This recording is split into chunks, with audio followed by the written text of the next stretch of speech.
दिनेश वाजपेयी मेरा नाम है, भाजपा का वरिष्ठ कार्यकर्ता हूँ। सबसे बड़ी चीज है कि मंदिर के नाम पर लोगों को बहुत ज्यादा कष्ट हो जाता है।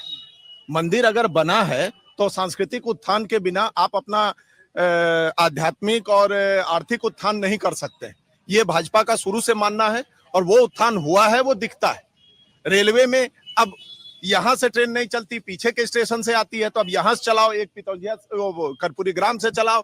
इम्प्रैक्टिकल बातें खाली हो रही हैं। और जो ये बोल रहे हैं, उन्होंने 15 साल क्या क्या किया है, हम लोग उसको झेले हुए हैं। उस समय में निकल के बाहर निकल नहीं पाते थे। हम उस समय नगर के महामंत्री हुआ करते थे, रोज हर 2-3 दिन में एक लाश लेकर सड़क को जाम किया करते थे। कोई कम किडनैपिंग होती थी, कम दुर्दिन नहीं देखे बिहार में। 15 साल तो 17 साल पीछे छूट गया, आप उसको छोड़ दीजिए ना, आप 17 साल की बात। हाँ पूछिए, अभी 5 साल में बिहार में सबसे बड़ी चीज क्या है। बिहार में जैसे इन लोगों ने बोला कि खाली गरीब लोग ट्रेन में चढ़ते हैं, बाहर जाते हैं। बिहार के हाईली एजुकेटेड पीपुल भी यहाँ से बेंगलोर, पूना और पूरे हिंदुस्तान में कमा के लाते हैं, और वो भी पैसा लाते हैं। बिहार से आईएएस भी निकलते हैं। बिहार को इतना बदनाम करके सड़क छाप बना के वोट लेने की जो बीमारी रही है, वही बीमारी आज भी है। दिमाग में एक चीज चढ़ी हुई है। जो लोग बोल रहे हैं, इनमें भी आधे से ज्यादा के बच्चे अभी बाहर पढ़ रहे होंगे अच्छे। लेकिन बिहार का कम पढ़ा लिखा युवा पलायन करने को मजबूर नहीं है, यहाँ से मजबूर नहीं है कि यहाँ से वो ट्रेन में भीड़ बकरियों की तरह भर के जाए, दूसरे राज्यों में जाकर काम करे। नहीं है, मना। हाँ, नाम एक जवाब दीजिए आप। नहीं है, चीज का नहीं होता। बिल्कुल है। कम पढ़े लिखे युवा की बात कर रहा हूँ। पढ़ लिख गया तो वो अपना काम कर रहा है, बेहतर कर रहा है। कम पढ़े लिखे, उसके लिए क्या किया आप? कम पढ़े लिखे युवाओं के लिए यहाँ रोजगार की आवश्यकता है, ये सारी दुनिया मानती है। बिहार में जो हालत है, उसमें जो लोग गुंडे तत्व हैं, जो पकड़ के पहले बंद किए गए थे, वो अगर छूट जाते हैं तो वो रोज क्राइम करते हैं। कल फिर एक क्राइम हुआ है। सरकार कोशिश कर रही है अगर, लेकिन सरकार निपट नहीं पा रही। देखिए एक बात, 17 साल से आप लोग हैं, 10 साल से केंद्र में हैं, तो क्या हुआ? कुछ कहीं 38 जिलों में कहा कौन सा बड़ा रोजगार लगा? इसमें थोड़ा बहुत दोष हमारे आपके जैसे लोगों का भी है। जनता अगर जातिवाद से नहीं उठेगी, जनता खुद के विकास के लिए नहीं सोचेगी, जनता जिंदगी भर जात और परिवार को लेके घूमती रहेगी, तो कभी भी इस स्टेट का विकास ढंग से नहीं हो सकता है। और आज समस्या का वही कारण है। बहुत अहम बात आपने कही। एक मिनट सर, एक मिनट। बहुत अहम बात आपने कही है। बिहार में जो टिकट बंटवारा हुआ है, क्या बीजेपी ने बिना जातिवाद के टिकट बांटा है? बीजेपी जो है, बीजेपी से दिक्कत क्या है लोगों को? मेरा सवाल सीधा, आप कह रहे हैं सफाई घर से होनी चाहिए ना सर? बिल्कुल बिल्कुल। बिहार में जो हालत है, जातिवाद एक सच्चाई है बिहार की। इसको खत्म करने की कोशिश जारी है और लगातार जारी है। और उस कोशिश में कहीं हद तक बीजेपी अब सफल भी हो रही है, लेकिन समय लगेगा। आज हम किसी के लिए खुला मैदान छोड़ दें, वो अपना घोड़ा दौड़ा ले, इतनी हम अब गुंजाइश नहीं छोड़ते। कांग्रेस के जमाने में हम लोग कमजोर थे, अब दिमाग से जातिवाद भी कर लेंगे और फिर कहेंगे जातिवाद की वजह से जरूरत ही नहीं पड़ती है। आप उसमें जाति खोज लीजिए। नित्यानंद राय हैं, यादव नेता हैं, कोई उनमें लालू जी में अपनी जात खोजता है, कोई इनमें खोज लीजिए। हम तो मानते हैं देश का गृह राज्य मंत्री है, हम उसको जिता रहे हैं और तीसरी बार फिर जिताएंगे। इस बार क्या होगा? समस्तीपुर, उजियारपुर, दोनों जगह आप बताइए। बड़ा कॉन्फिडेंस? कोई बात नहीं है।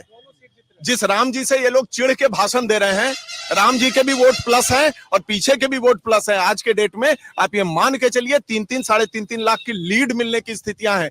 आम जनता के बीच में ये लोग जाते नहीं है, खाली रोना गाना, हम भिखारी हैं भिखारी। सबके जेब में देख लीजिए 10-10, 20-20 हजार रुपए का एंड्रॉइड पड़ा हुआ है, और सब लोग बेरोजगार हैं, भीख मांग रहे हैं। 300 रुपए महीने का सब लोग डाले। मत कहिए, गलत चीज गलत होती है। और सबसे एक मिनट सर, एक मिनट।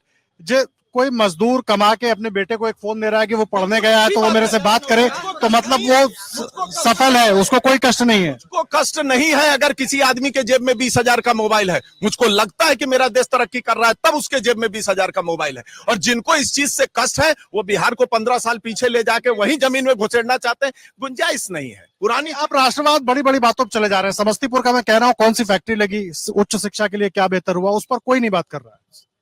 बिहार मेडिकल कॉलेज से क्या यहाँ के युवा का भला हो जाएगा? मेडिकल कॉलेज इलाज के लिए होगा। एक लाइन बताई ना, जब पूरा देश, पूरा देश तरक्की कर रहा था, उस समय भू अर्जन चल रहा था।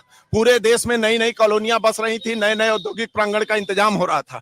बिहार में उन 15 सालों में हम लोगों को कुछ नहीं मिला। अब 17 साल के बाद अब 15 साल का कौन सुनेगा सर? 17 साल उधर, 10 साल इधर, वो उधर का 15। और सुन लीजिए, इधर का 17 जो है, आप कितना भी गड्ढा इतना बुरा खोद दीजिएगा तो लपेट समेट के चलने में समय लगता है। आज बिहार में आप अच्छी सड़कों को देख रहे हैं, उस जमाने में नहीं थी। आज बिहार में आप 24 घंटे बिजली देख रहे हैं, उस जमाने में नहीं थी। रात रात भर हम लोग छत पे खटिया डाल के पड़े रहते थे। यहाँ जितने लोग बैठे हैं ना, जो उस दल के भी हैं, उनको भी मालूम है क्या आराम मिल रहा है।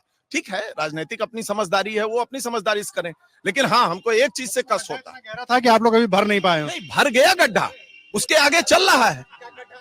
और 25 तारीख के बाद, मतलब वो 2025 के आसपास आते आते आप स्पीड तो देखिएगा, काम बिहार में होगा, लेकिन जातिवाद से बिहार को उबरना पड़ेगा। वो बीमारी जिनके पास है, एक चीज मैं समझ नहीं पा रहा हूँ। चलिए मैं आपकी बात ही मान लेता हूँ, 2024 तक आप गड्ढा नहीं भर पाए, 2025 में आप कह रहे हैं कि संगमरमर का फ्लोर बन जाएगा बिहार में, ये कैसे होगा एक साल में? जो लोग हैं, जो लोग कह रहे हैं, शिकायतें कर रहे हैं मोदी जी की, उनका पीछे का बैकग्राउंड क्या है, ये भी देख के जनता वोट देगी ना। इतना बेवकूफ है जनता की मोदी जी से थोड़ा सा असंतुष्ट हो गए तो किसी को फेंक देंगे, दे देंगे किसी को। कोई ऐसे वोट नहीं बांटता आज के समय में। सब पढ़े लिखे हैं, सोशल मीडिया देखते हैं, सारी चीजें जानते हैं, देश में विश्व में क्या हो रहा है वो सब जानते हैं।